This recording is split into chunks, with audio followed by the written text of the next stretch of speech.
Bingung. Udah di departemen jadi kadif, di Kemaki ku terima lagi jadi kadif. Udah gak ngerti apa-apa malah jadi kadif. Oh, stres banget dah. Ah, ah.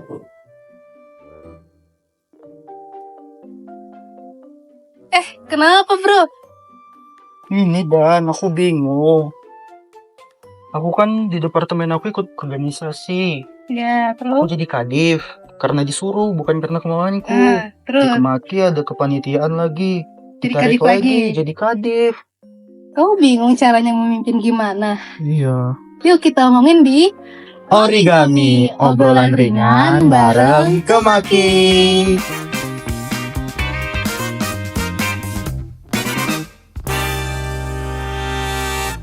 Steve, tadi kan kamu bingung banget kan di tangga sampai sedih-sedih ngedeprok gitu.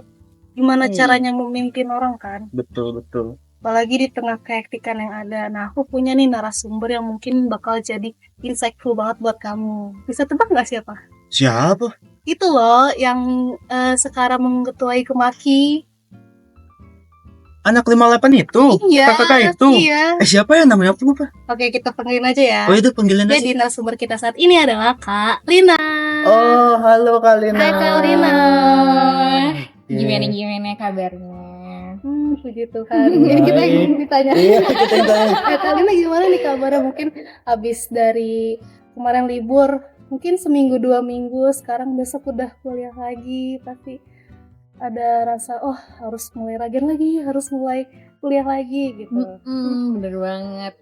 Sebenarnya sih udah lega banget ya, udah Iya. liburan gitu. Dan liburannya juga puas, bener-bener kayak pokoknya ini nggak boleh ada hal-hal lain gitu, nggak boleh ada kuliah, nggak ada apa, kita tipis-tipis aja gitu sentuh-sentuhnya. Jadi puas banget deh dengan liburan kemarin. Tapi ya memang kayak seminggu kemarin walaupun online, tapi itu kayak ada aja gitu kayak ini gimana gitu. Kayak Jadi masih kayak ditanya-tanya iya, jadi kayak udah merasa ini kayaknya udah harus segera ke Bogor ya guys ya. Sudah harus menjalani tanggung jawab gitu. Iya. Tapi so far so happy.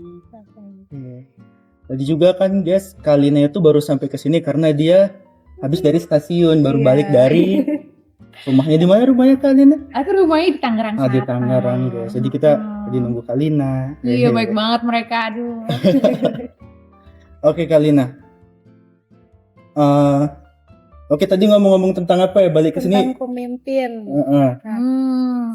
Sekarang tuh orang tuh FOMO nih, pengen ikut panitia ini, banget, ya. panitia itu, bahkan udah jadi kadit, ketuplak, dan masih banyak kayak meragukan dirinya, sanggup nggak ya kalau misalkan megang banyak panitia, banyak ketuplak. Nah, tentunya kan kalau dalam organisasi itu banyak dinamikanya, baik apalagi jadi seorang ketua gitu. Mungkin dari Kalina sendiri, buat kita langsung masuk aja ke pertanyaan pertama. Kak.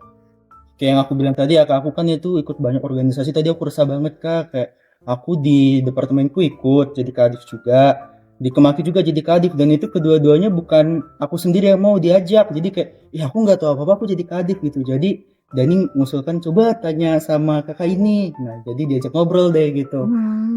Gitu Kak. Jadi aku pengen nanya-nanya sih nih Kak, terkait rekam jejak kakak lah dulu.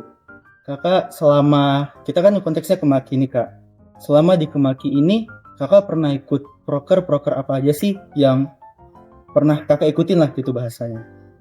Oke, rekam jejak. Kalau dari Kemaki itu dulu pertama banget, dari tahun pertama nih, itu udah ikut staff sebagai divisi eksternal. Itu staff doang tuh. Staff doang. Nah iya, sampai eksternal. Nah terus tahun kedua masih staff lagi, tapi masih ada eksternal juga, cuman udah masuk ke sekretaris. Nah dan di tahun kedua juga, sebenarnya dari tahun pertama sih, itu aku udah kepilih jadi ketua angkatan 58 gitu. Tapi emang kayak bedanya online ya, dimulai kan dari online tuh, angkatan 58. Dan jadi pas lagi di tahun kedua tuh mulai kerasa kayak wah offline nih saat-saat kita bertemu gitu kan, tapi kayak sepi-sepi banget. Nanti lah kita cerita banyak gitu lah tentang ketua angkatan itu. Nah setelah ketua angkatan tahun ketiga sekarang nih ya terpanggil dan dipercaya gitu untuk jadi ketua Kemaki. Mau jadi ketua cuy. Jadi lurah. Iya, jadi kita tadi udah denger ya guys, kayak awalnya dari staff eksternal, jadi sekretaris eksternal, jadi ketang. Tapi memang kalau kemarin itu karena COVID itu ya kak, jadi kayak Iya. mungkin belum kenal sama teman-teman yang ada di angkat 58. Ya cukup awkward sih guys, kayak misalnya awal ketemu kayak halo, nama kamu siapa ya gini, toilet di mana, itu kan kayak bingung, sama-sama nggak tahu gitu kan. Dan Iya, terakhir bener. dipercaya jadi lurah, itu Iya. emang bener-bener dibilang perjuangannya mulus banget ya, eksternal ini langsung jadi lurah. Jadi sampai megang 2 ya, ketang dan Benar. lurah gitu. Nah, terus kan Kak, kalau seandainya pas awal-awal jadi ketang kan mungkin ada tuh ekspektasi buat angkatan Kakak sendiri, angkatan 58 tuh nanti gimana ya cara biar mereka itu aktif dalam Kemaki lagi, baik udah jadi ketang dan mungkin sekarang udah jadi lurah, mungkin mau ngebangun Kemaki lebih baik lagi dari sebelumnya.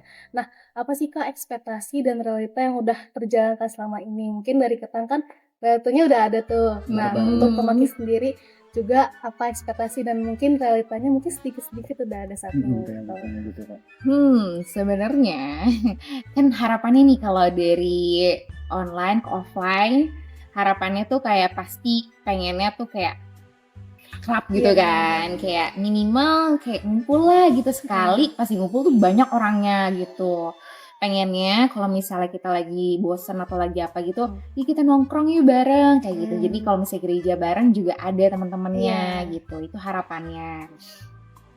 Realitanya gak bisa dipungkiri sih emang ada kondisi COVID-19 itu tuh membuat orang-orang yang dari awal juga gak kenal juga sampai sekarang masih belum kenal gitu, walaupun cuman ngeliat tahu nih mukanya ini, namanya juga tahu nih dari profile Zoom doang nih ya kan, nggak tahu nih kayak Instagramnya apa juga kayak kadang belum ada yang nemu gitu.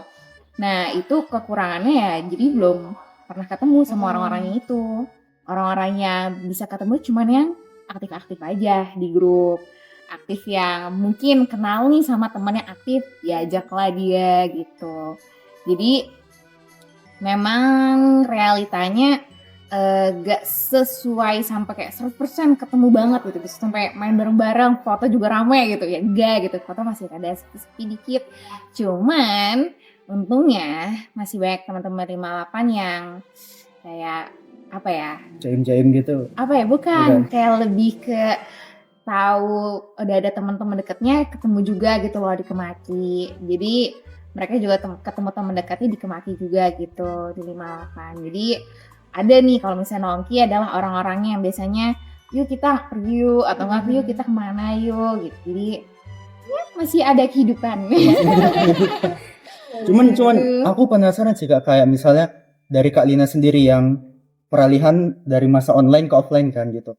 Nah, cara Kak Lina itu gimana misalnya kayak kan ini awalnya kenal teman itu lewat profile Zoom, profile WhatsApp kan, ini pas udah ketemu sama orang yang langsung gimana sih misalnya Kakak kayak kok kamu beda dari foto tuh? Gimana sih cara Kakak berinteraksi sama teman-teman Kemaki yang baru lihat, baru kenal gitu? Sebenarnya sih awalnya nih pas lagi sebelum COVID, pas lagi COVID itu aku juga kepribadiannya juga nggak se-ekstrovert ini guys sebenarnya. Tapi kelihatan ekstrovert banget. Halo gini-gini. Ini cuman kayak ada terpaksa dengan keadaan gitu sebenarnya. Jadi ketua angkatan tuh awalnya kayak wah ini harus ngajak-ngajakin orang gitu ya. Tapi kan gue juga bukan orang yang kayak ya nongki yuk kemana-mana kayak main gitu, enggak terlalu gitu loh. Jadi oke, kayaknya harus sedikit gimana caranya supaya bisa kayak kelihatannya nyambung gitu. Jadi agak SKS sedikit kayak hai gitu seolah-olah kenal gitu, padahal belum tahu siapa namanya gitu. Jadi kayak iya gimana kayak atau enggak kayak gitu, oh tadi lewat pakai apa kesini, naik mobil gitu. Dan dari situ baru deh, oh nama lo siapa, baru dari situ. Jadi kayak oke gitu, dapet deh gitu dari SKSD gitu. Sedikit-sedikit lah ya pakai SKSD memang di mana-mana selalu berhasil tuh SKSD gitu. Aku sama kamu SKSD juga kan. Nih Kak, kan tadi kan masih tentang ketang, mungkin di Kemaki sendiri pas udah jadi lurah. Benar. Gimana tuh? ekspektasi realitanya juga. Mungkin kan baru berjalan beberapa waktu nih. Ekspektasinya dari kemakitan ini tuh adalah aku udah tahu nih teman-teman 58, 59 dan orang-orangnya tuh keren-keren gitu. Yang terpilih juga kayak mereka antusias nih guys gitu. Jadi kayak aku seneng juga gitu ngebawainnya. Apalagi pas lagi kepilih tuh kayak rasanya bener-bener kayak didukung gitu loh. Bener-bener ada orang-orang yang kayak tenang aja kita sama kalian, gue sama lo gitu-gitu. Jadi kayak terkuatkan gitu kan. Dan ekspektasinya sih tahun ini pengennya bisa lebih kita lebih sering main juga gitu, lebih sering ngumpul lah gitu, dan lebih bisa ya menjalankan proker-proker yang mungkin sebelumnya belum terjalankan dengan baik gitu. Ya cukup di situ aja gitu sebenarnya. Tapi ternyata realitanya gitu kan tidak ada yang menebak gitu bahwa adalah tantangan-tantangan yang berdatangan gitu. Ada situasi yang kayak tiba-tiba kita harus cari plan baru buat kayak gimana nih kayaknya program kita harus dipangkas nih dananya atau gimana gitu.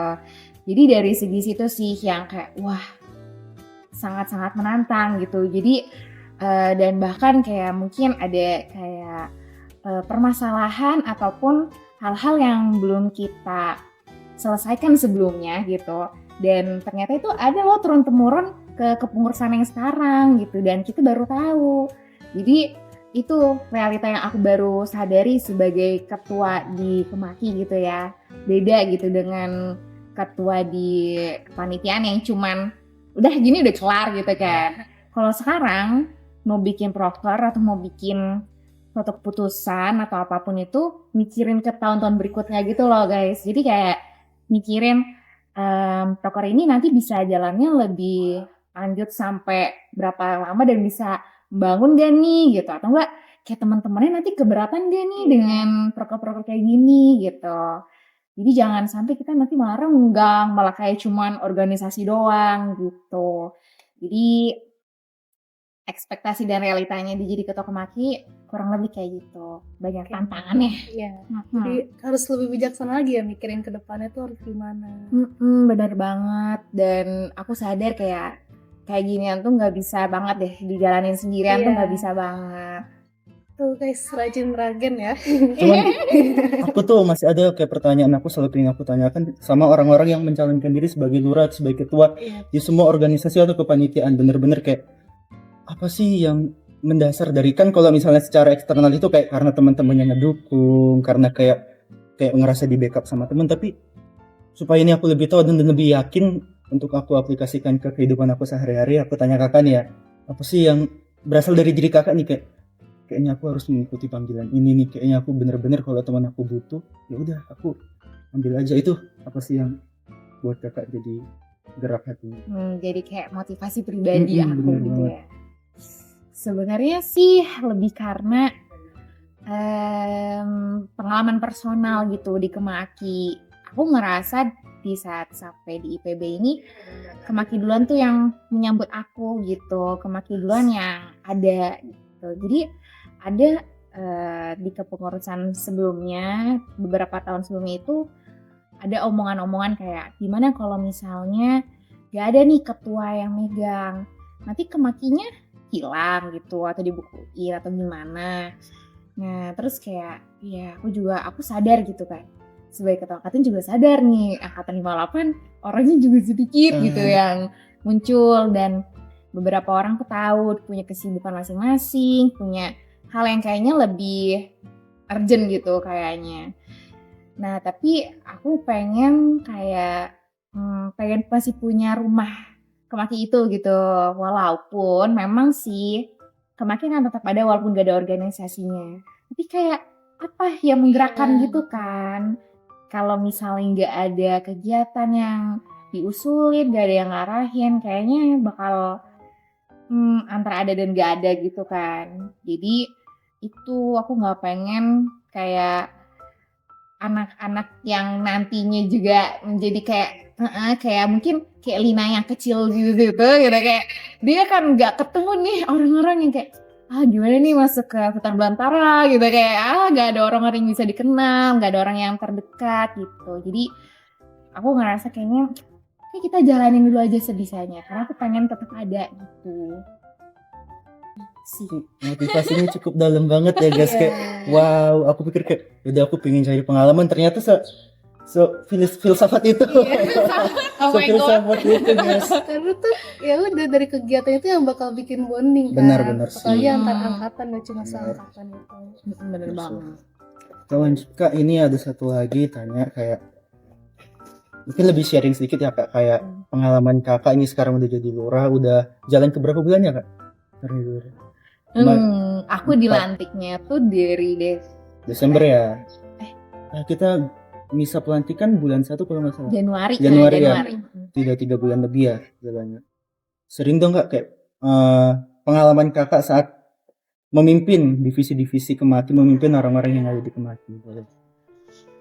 Kayak apanya nih, kayak kesulitan? Kesulitan boleh, yang apa yang membuat Kakak senang boleh, dan apa yang bikin Kakak tetap semangat untuk kayak oke, aku meskipun ngadepin orang-orang yang kayak gini, tapi kalau misalnya udah dikasih amanah kayak gini aku harus tetap jalanin gitu. Terus mungkin tantangan per divisi, mungkin ada nih divisi A nih lebih enak nih buat diajak dulu, oh divisi B itu mungkin lagi harus bisa lagi kayak tahu karakteristiknya kan Iya. seperti divisi gitu. Oke, kalau misalnya secara tantangan ya, yang aku baru sadarin itu ternyata memang tipikal orang kan beda-beda gitu ya, dan itu memang ternyata terasa banget gitu. Yang aku pelajarin, cara aku berkomunikasi ke orang A sama ke orang B itu bisa beda gitu, demi supaya apa ya, demi dia tuh bisa nyampe pesannya. Kalau misalnya nih ya, contoh konkretnya, ada orang yang kayak dia tuh orangnya bisa fast respon banget, jadi kalau ngomong sekali juga cukup gitu. Tapi ada orang yang kayak waduh bisa berapa hari nih baru harus di ini. Nggak nyindir nih. Baru berapa hari tuh baru kayak baru on, baru apa. Nah kayak gitu-gitu biasanya orang kayak itu komunikasinya harus gimana. Dan kadang kan kita juga tahu ya, kayak teman-teman kita sendiri nih kan, jadi tahu juga kayak struggle-nya dia lagi kenapa gitu. Jadi kalau orang yang lagi, waduh dia lagi breakdown gitu, waduh dia lagi kayak kesulitan sama keluarganya atau kesulitan sama misalnya lagi sakit gitu. Nah, menurut aku tantangannya jadi di Kemaki itu adalah harus menyeimbangkan gitu. Gak bisa cuman kalau bos gitu, kalau kerja, pokoknya lu kerja gitu. Pokoknya tesnya ini gitu, lu harus beresin di tanggal segini. Tapi kalau di Kemaki gak bisa gitu, kayak harus kayak mengerti gitu. Harus mengerti. Cuman kayak ya pelan-pelan sih, gak bisa yang cuman iya-iyain doang gitu kan. Aduh maaf ya, tapi kayak ini harus kita kejar. Kalau misalnya dia nggak bisa mikir, oke kita bantu caranya, kita harus cari strategi juga gitu. Minta tolong, mungkin orang yang A ini bisa ngebantuin dia, kita bantu deketin gitu. Ya gitu sih. So far kalau kesulitannya. Tapi kalau kesenangannya adalah setiap rapat itu tuh kayak ada apa ya, energinya di charge gitu loh. Iya sih, bener sih. Jadi mungkin awalnya kayak aduh rapat lagi gitu, kayak aduh harus nyiapin materi dulu nih, harus apa dulu. Cuman ketika ketemu dan menyaksikan doang nih, kayak misalnya kayak anak-anak 60 yang udah kayak lagi bersemangat gitu kan, aku juga jadi semangat gitu, kayak seneng banget gitu ngeliatnya, kayaknya wah lagi semangat banget nih orang-orangnya, jadi kayak aku juga ikut semangat, jadi ikut enjoy gitu kan. Jadi itu sih enjoy banget, jadi nggak kerasa capek walaupun capek. Gitu sih. Nah, kan tadi kakak udah mention nih, yang mungkin anak 60 kan masih kayak udah staff biasa. Mungkin dulu kayak kita tuh masih staff biasa, belum jadi kadif, belum ada pengalaman banyak. Nah pasti kakak ngerasa perbedaan kan pas dulu tuh mungkin masih jadi staff eksternal dan sekarang jadi lurah. Apa sih kak perbedaannya? Dulu masih harus belum kayak gue gak terpaksa buat ekstrovert, tapi sekarang tuh harus SKSD dan sebagainya gitu. Oke. Perbedaannya yang dasar itu memang kayak harus benar-benar manajemen dirinya tuh kayak semakin di push Lagi. harus diperbaikin lagi. Kayak mungkin misalnya aku tuh pengennya lagi liburan nih sekarang, pengennya aku kayak bisa menikmati waktu aku gitu. Tapi kan tetap ada nih WA masuk ya kan, ada nih undangan harus datang gitu, atau gak ada lagi yang kayak ini gimana nih belum harus dikejar ininya apa kayak penyusunannya lah, laporannya lah gitu. Ada yang atau enggak bukan dalam bentuk sesuatu tapi harus dipikirin gitu, harus dibahas di rapat gitu misalnya. Nah, yang kayak gitu-gitu tuh yang kayak aku belajar gimana supaya tahu kapan rehatnya, kapan harus kasih waktu buat diri sendiri.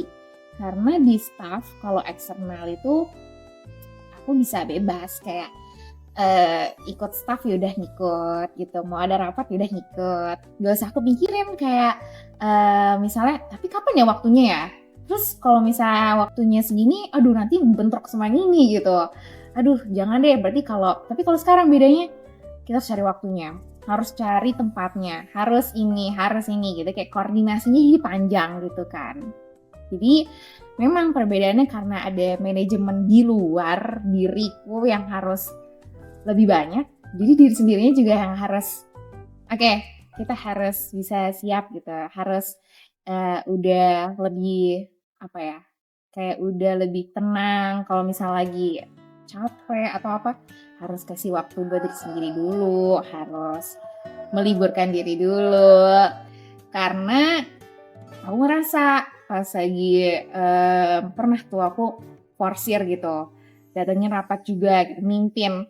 Nah, aku ngomongnya belepotan gitu loh guys, jadi kayak ngomongnya gimana ya, terus aku gak bisa mikir gitu, dan bawaan juga jadi kaku, kayak teman-teman yang lain juga jadinya gak gitu memperhatikan juga gitu ya. Terus aku dari situ kayak oh ya ini gak bisa nih, jadi kayak kalau misalnya memang aku belum siap atau gimana, aku harus menyiapkan diri dulu gitu, gak bisa cuman kayak tiba-tiba langsung datang gitu aja ngomong gak bisa yang langsung datang kayak gitu sih guys.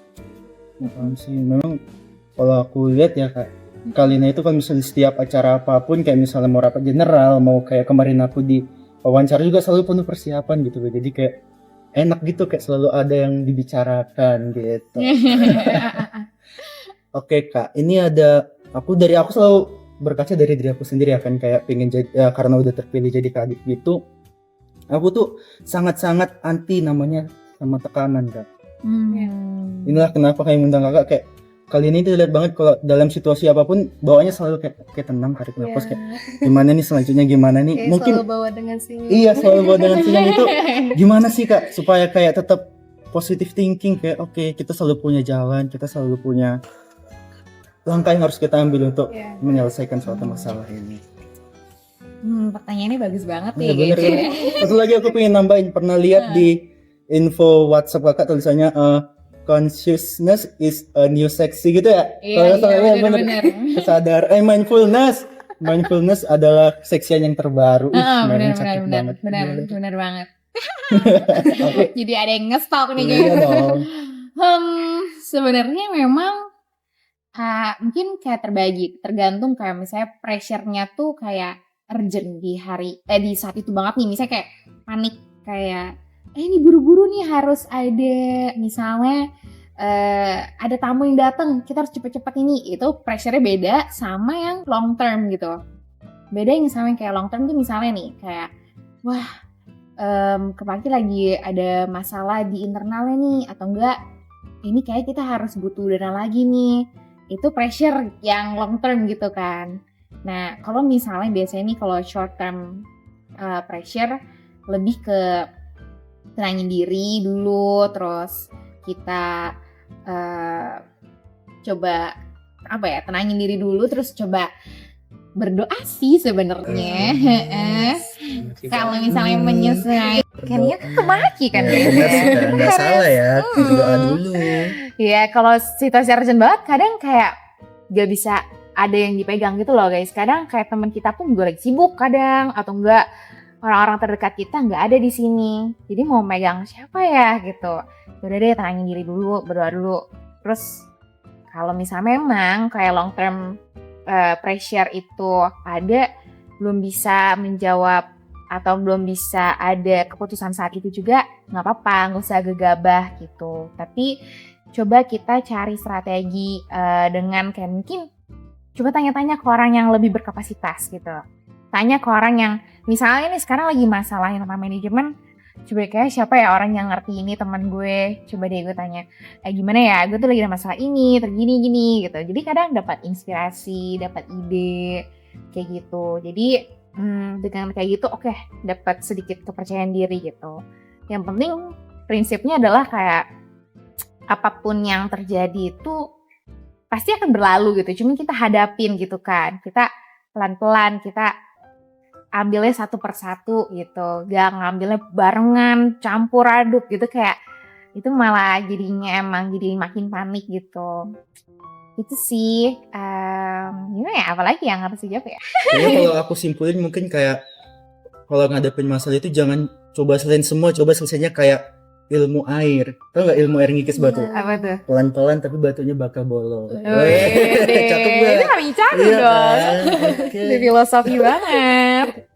Oke Kak, jadi itu kan tadi nge-mention tentang jalan terus bersama-sama sama anggota Kemaki dan berbagai divisi. Nah, gimana sih Kak, mungkin dengan cara Kakak sendiri, kan tadi udah sebenarnya dimention sedikit tentang SKSD.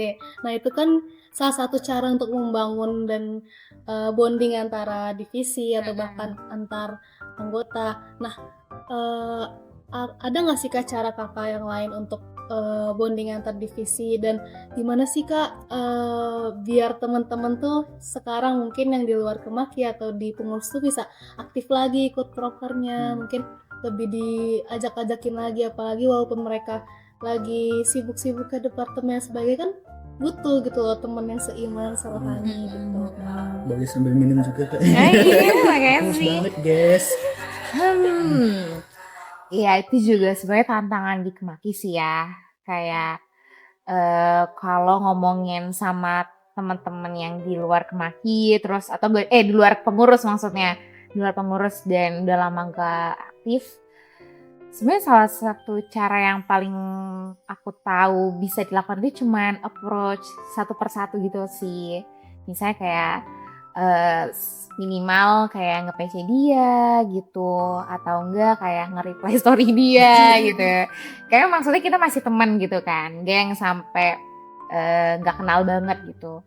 Kecuali kalau misalnya emang belum terlalu kenal, terus kayak tapi di Kemaki nih, nah mungkin bisa diajak dari teman-teman yang satu departemen gitu, atau enggak kayak ya udah nggak apa-apa. Kalau aku sih ya prinsipnya aku nggak gitu mikirin pendapat orang. Aku kalau misalnya kayak gitu aku minta nomor teleponnya, ya udah aku chat aja WA-nya gitu.